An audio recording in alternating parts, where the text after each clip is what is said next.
Olá e bem-vindos!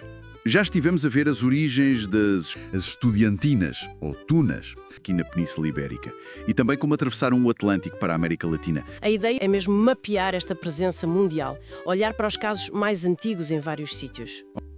Os documentos que temos em mãos contam uma expansão bem surpreendente para outras partes do mundo. É verdade. Parece que ali, a partir do final da década de 1870, algo aconteceu. Grupos como a estudantina espanhola Fígaro foram, claro, catalisadores importantes, não há dúvida. Mas encontraram, digamos, um terreno fértil. Já existia um gosto na Europa por estes agrupamentos musicais amadores. Então, essa expansão para lá do mundo ibérico e latino-americano, por onde é que começou mesmo? As fontes falam logo das primeiras digressões da Fígaro, certo? Ali em 1878, 1879. Exatamente. E que digressões! Passaram por França, Itália, Áustria, Inglaterra, Alemanha, Rússia, Bélgica. Uma lista imensa. Uau! E o que é fascinante, o que salta à vista nos registros, é a rapidez com que o modelo foi adotado. Na Alemanha, por exemplo, já em 1879, há registro de uma estudantina universitária em Bona. E na Áustria, para além da passagem da Fígaro em 83, temos notícias de grupos locais a surgir já no início do século XX. E Escandinávia? Mencionou isso também.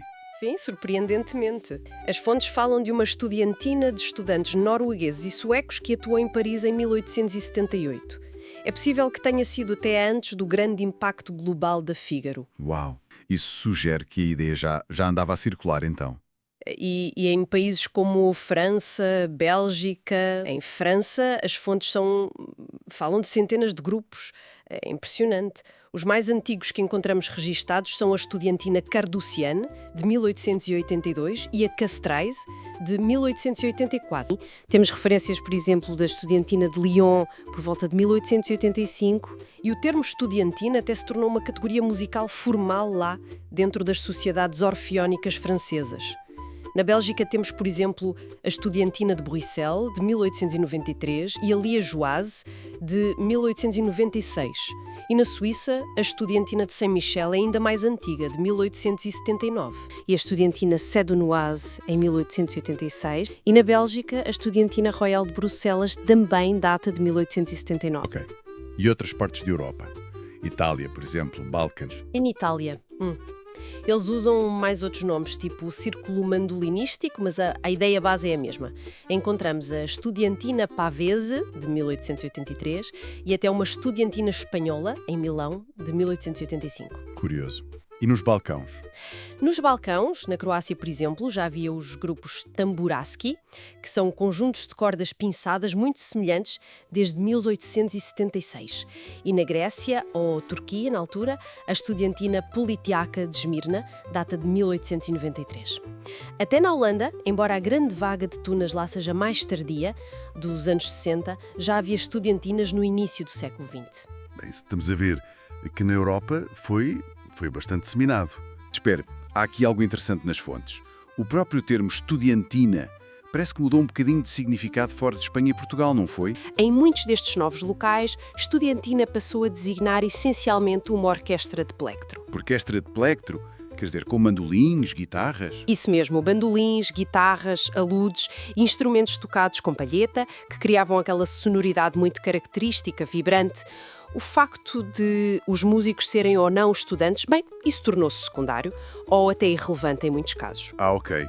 Então isso ajuda a explicar como é que se integraram noutras tradições musicais que já existiam. Claro, e ligou-se diretamente àquele grande movimento orfeónico que estava em voga na Europa. O movimento orfeónico? Sim, aquela tendência enorme para a criação de grupos musicais amadores, coros, fanfarras, bandas filarmónicas.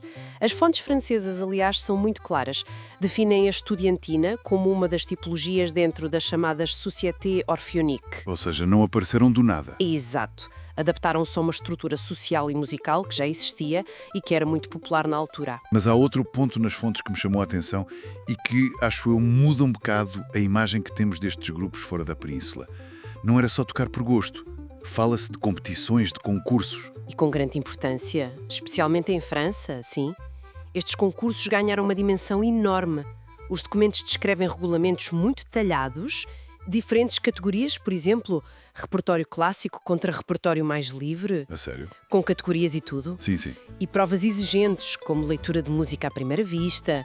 E os prémios podiam ser bastante significativos, até em dinheiro. Prémios em dinheiro? O concurso internacional do Mónaco de 1906 é um exemplo fantástico que as fontes destacam. Juntou grupos de França, Itália, Suíça e até da Argélia. Argélia. Sim. E isto levou mesmo à criação de federações, como a Fédération des Estudiantines de France, em 1905. Mostra um nível de organização e seriedade notável. Realmente impressionante. Saindo da Europa, vamos atravessar o Atlântico. Estados Unidos, Canadá, também pegou? Pegou, sim. Nos Estados Unidos, para além daqueles grupos que imitavam a Fígara, claro, surgem grupos locais. A Estudiantina Society de Santo António, no Texas, em 1893, e o Tulane Mandolin Club, em Nova Orleans, em 1896. Tulane Mandolin Club. O nome já é diferente, mas a ideia... Exato, a ideia dos instrumentos de plektro está lá. E no Canadá, as fontes referem a Tuna de Montreal, em 1906. Isto mostra como a fórmula se ia adaptando, não é? Aos contextos locais. Claramente. E aí essa expansão, essa organização, foi mais além. Foi bastante mais além. Os documentos mostram exemplos claros nas então colónias francesas. África.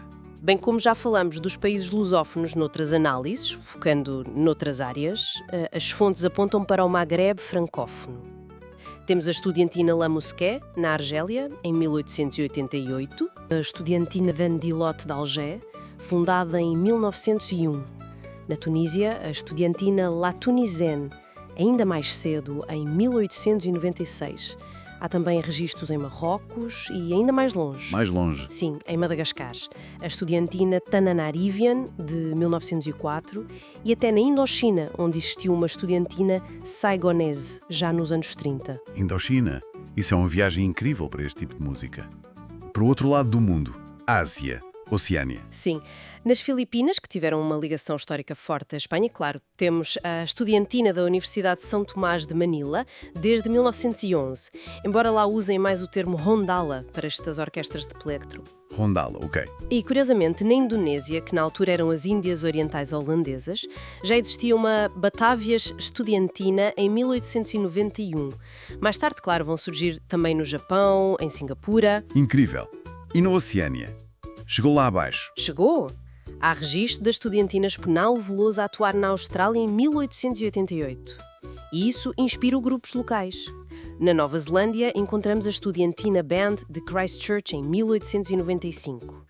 É impressionante. Fica claro que estamos mesmo perante um fenómeno global e com raízes que, em muitos sítios, vão até às décadas de 1870, 1880. Em todos os continentes que mencionou. Confirma-se, sim. Não foi só uma exportação cultural ibérica, embora essa influência clara exista e seja importante. Foi também a adoção de um formato musical, a orquestra de plektro, que estava, digamos, na moda internacionalmente e que se integrou bem naquele movimento orfeónico de que falamos. E o mais interessante, que as fontes também indicam, é que alguns destes grupos criados fora de Portugal e Espanha tiveram uma longevidade notável. Alguns existem ainda hoje. E se olharmos para o quadro geral, o que vemos é fascinante, não é? Uma forma cultural que viaja, que se adapta, que ganha novos significados e que cria raízes em contextos completamente diferentes da sua origem. Não era só questão estudantil. Era o som particular da orquestra de plektro, que encontrava ouvidos receptivos e se misturava com outras realidades. Sabendo que estes grupos, espalhados pelo mundo, muitas vezes se juntavam um repertório local ao lado das peças internacionais. Que fusões culturais, que sonoridades inesperadas poderão ainda estar por descobrir nos arquivos e nas memórias destas estudiantinas de... Isso leva-nos à reflexão final, talvez. O que é que terá levado tantas culturas diferentes em contextos tão distintos a abraçar esta forma musical tão específica, a estudiantina, com os seus instrumentos de plektro, a sua dinâmica social naquele preciso momento de grande intercâmbio cultural global na viragem para o século XX? É uma questão interessante para continuar a pensar.